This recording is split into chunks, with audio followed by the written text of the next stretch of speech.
This week on Taste Utah, we're in Orem at Brickhouse Growers, where they have a whole farming ecosystem growing inside a warehouse. But don't judge this book by its cover. Just like the microgreens they're growing, looks can be deceiving. What seems like a small, simple ingredient actually packs a powerful punch. What do they say? Big flavors, and nutrition can come in tiny packages. The science of growing food begins with the soil, a rich mixture of nutrients and water, lots of light, and a heavy dose of love and care. So when you're mixing the soil yourself and controlling the environment, it's all about mastering the perfect recipe. Sprinkle in a bit of flair, and what you're left with is the alchemy of creating community, from a seemingly simple seed to the flavors and textures of handcrafted dishes we get to enjoy at all of our favorite Utah restaurants. Behind every good food story is a great people story. Taste Utah brings you the faces behind our local flavors, from soil and seeds to the variety of our authentically Utah restaurants. The views along the way, they're not bad either. Food is a necessity. It's how we create it, craft it, and experience it together that truly connects Utah's restaurant community. The secret to our sauce is simple. It's our farmers, artisans, chefs, restaurateurs, and hospitality professionals that make Utah a dining destination. You always have a seat at this table. We're in Orem, we're in the industrial part of Orem, but I'm taking you to Brickhouse Growers, where they are actually farming beautiful microgreens that chefs all over the state, but especially Salt Lake City, Park City, are gobbling up, putting on your plates so that you can gobble it too. Michael! Hi, Katy, how are you? I'm doing great, how are you? Doing well, welcome. Thank you. It's been a while. We have been wanting to feature you for so long. Microgreens, the process, just all of the labor of love and hard work that goes into it. I'm super excited to be able to show you off. We are audited by the USDA, so in order for us to get going, we're going to have you read our sign-in sheet and sign that. Okay. Have you pull back your hair, put on a hat, and then we'll go to the hand washing station. So this is our soil room. This is kind of where everything gets started. Gardening and farming all starts with the soil, and this is our version of that. I love that. We always say on the show that a farmer is first farming soil. Yeah, and I feel like we're just getting started. You know, we're always trying to tweak our recipe, always trying to figure out, does this grow our plants better? Does it grow them faster? How can we get better yields? Yeah, and so I see like several different bags of mixes. Yeah. So what are you mixing in there? Yeah, so we start out with it's a peat moss based, we call it a soil medium or a grow medium. Okay. It's the peat moss, it's got a little bit of perlite in it, and then we mix in some limestone powder, and then our nutrient blend. And perlite, I see it a lot. What is it? I actually don't really even know what it is. Yeah, perlite are these tiny little white buddies right there that it creates little air pockets in the soil so that the roots don't suffocate. Oh my gosh, I love that. So you need that in there. It almost mimics like rock or something like that. Some kind of mineral you would find. And we actually add that, so it doesn't come in the peat moss mix already. So we get just our bare bones peat moss, and then we get bags of the perlite from a local garden center, and then mix it all together, and that's kind of what this machine helps us do. Okay. We used to do it all by hand. All right. We would use a gallon pitcher and just spend the entire day mixing, filling trays of soil. And there was a guy out in the south that wanted a better solution for a machine and built this, and it's been an absolute game changer for us. This is so cool. So this is just a giant mixer to put all of the soil in and mix it all up. Yep. It's so cool too, because as you see the inside of it working, you see these sort of mixing components. I think of a tiller that we've seen, farmers use. I think of even like broad forking, where you're like aerating. And this is just that in a different way. So it's so fun to see and learn all of the different techniques available for truly growing our food. Yep. And it's pretty fun to operate. Are you ready to fire it up? I would love to. Right, I get to do it. I'm so excited. Cool. Okay.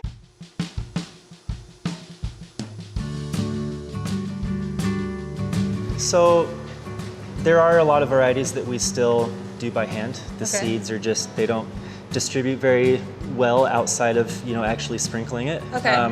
But for today, I want to show you this cool tool that we use. Oh, awesome. A lot of backyard urban farmers use it. We call it a drop seeder. Okay. Other people, they have vacuum seeders. It kind of holds the seed up, and then they turn the vacuum off, and then it drops it onto the seed bed. But here we've got different sized seed plates. Okay.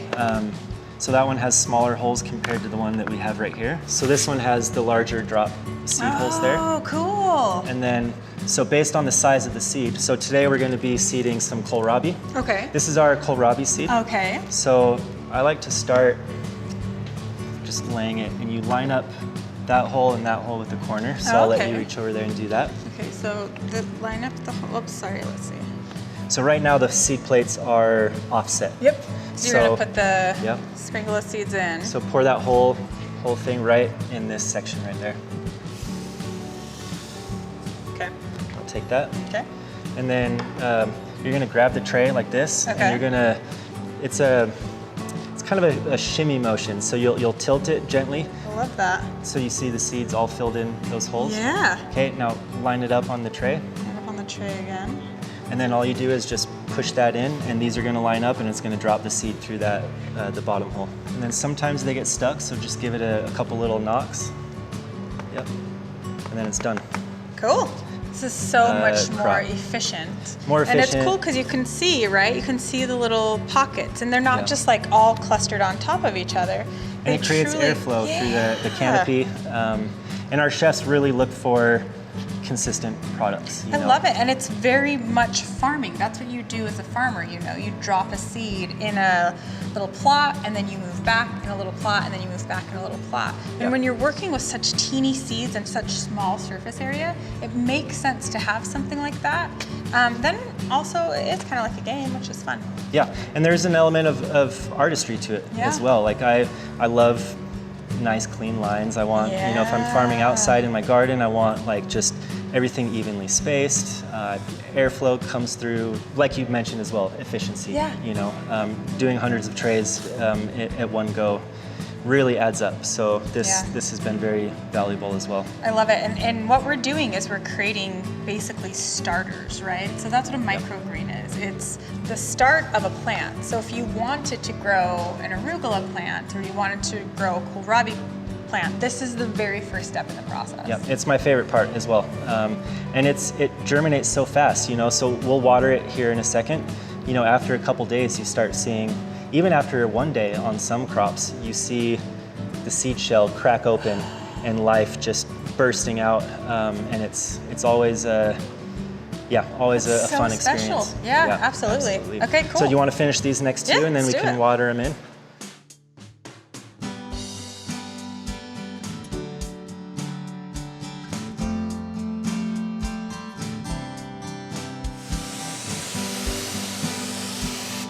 Sweet. Good? Yep. Even? Yep. All right. I'll take the hose from you, and then just go ahead and stack those on top of each other like you had before. Okay.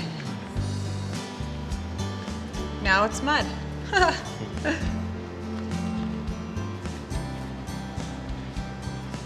Okay. Yep. And then we can walk that over into the grow room. Okay, cool.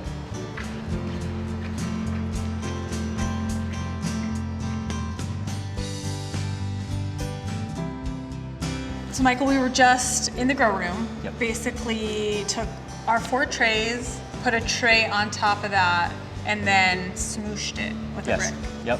Yeah, that's a critical component of the process, is smooshing the seeds into the soil.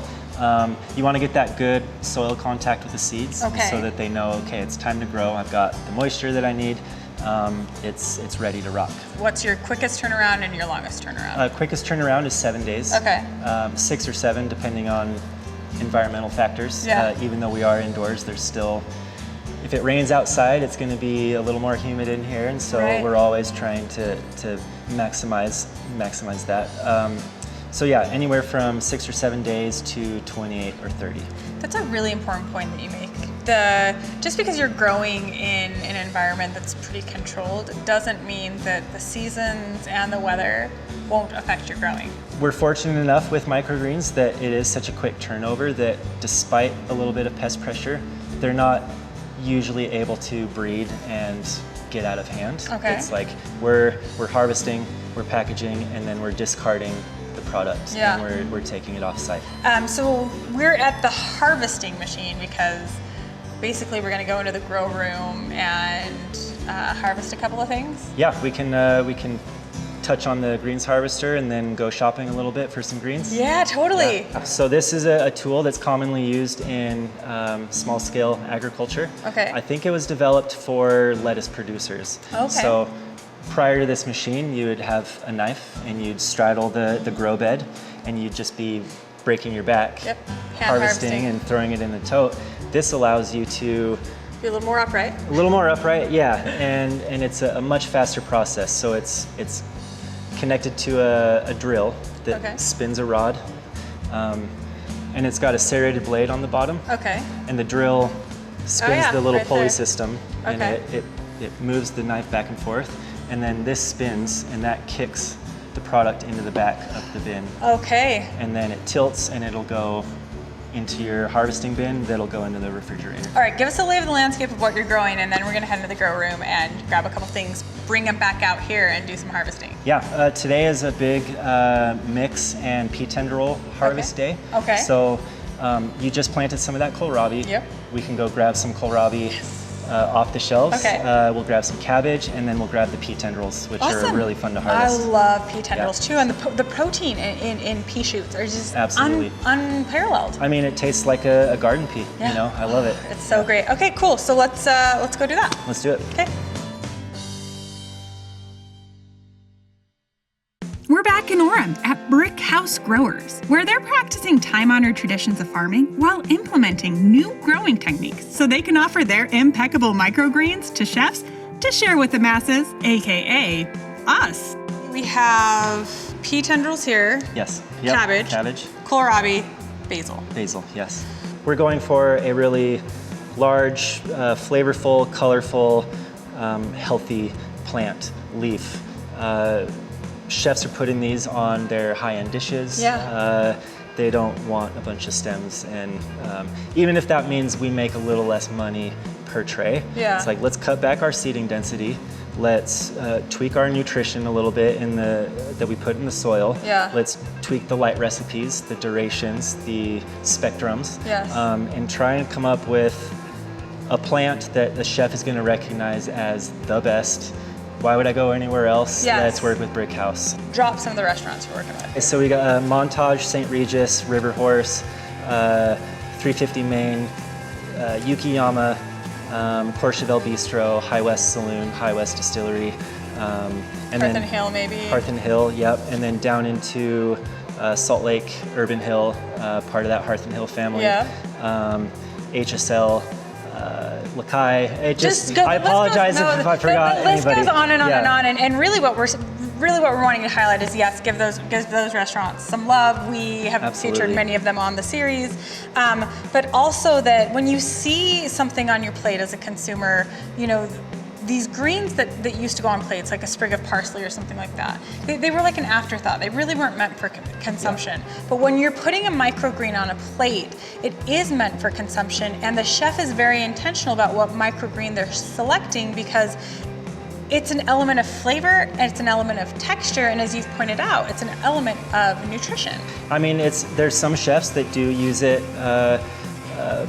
They use a lot of it. You know, they like to replace that little salad that you would get next to your steak. It's like, let's put something that's more nutritious, more flavorful, and use a lot of it. And we love those customers as well. But we also love the chefs that want that one perfect little micro basil that has the leaves the size they want, the stems the size they want, and they're taking their tweezers and putting it, you know, on $100 dish or Yes. whatever, taking our product and, you know, adding it as the cherry on top. It's beautiful work of art. Yeah, and I get to talk with these chefs too. You know, I still go out on deliveries.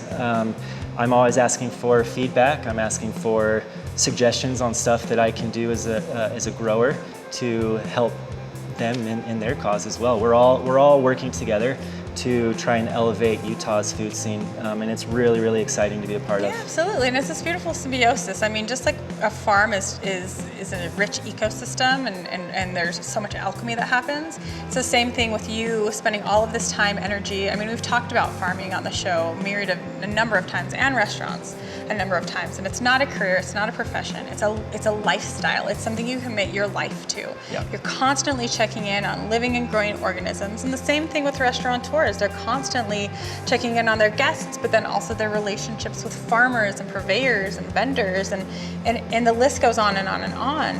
We are still very much a small scale farmer. Absolutely. However, we've got, you know, one foot in the small scale space and then the other foot in dreaming big and going to the moon, you know, like, and it's striking that balance. Well, feeding us on Earth so we don't have to relocate to Mars, exactly. right? Yeah, exactly. Yeah, a lot of food in this building. I feel like we have had such an enriching experience here. The only thing we have left to do is taste. It'll be the last thing that we do because we don't want to engage with any other part of the facility after we've tasted. We want to make sure that we're being as careful and clean and systematic as possible so that you can get the best end result to your customer. So I'll let you harvest, and then you'll let me taste. Yeah, let's do it. All right, sounds good. Sounds good. Yeah.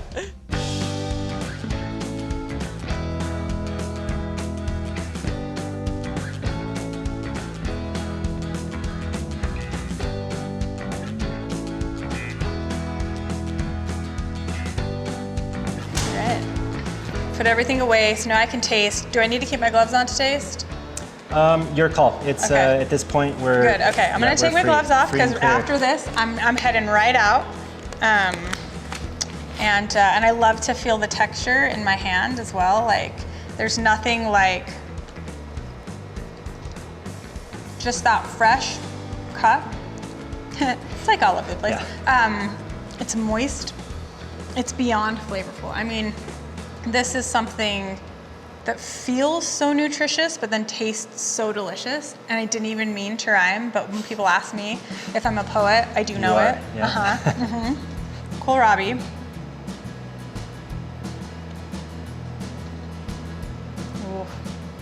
Definitely has that strong brassica flavor, you know. Yep. What you love, you know, that's what you want, and it's so nourishing, and it's so nourishing to get all these different flavors and nuance of taste and texture on our palates.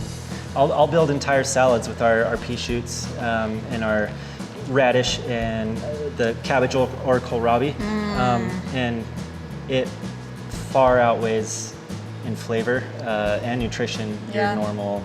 Yeah, I guess we did cut the salad, cabbage too, right? And you put the cabbage and so there is a together. little bit of cabbage in there, yeah. I think I did taste a little like different nuance. And then basil, out of control. It is so good.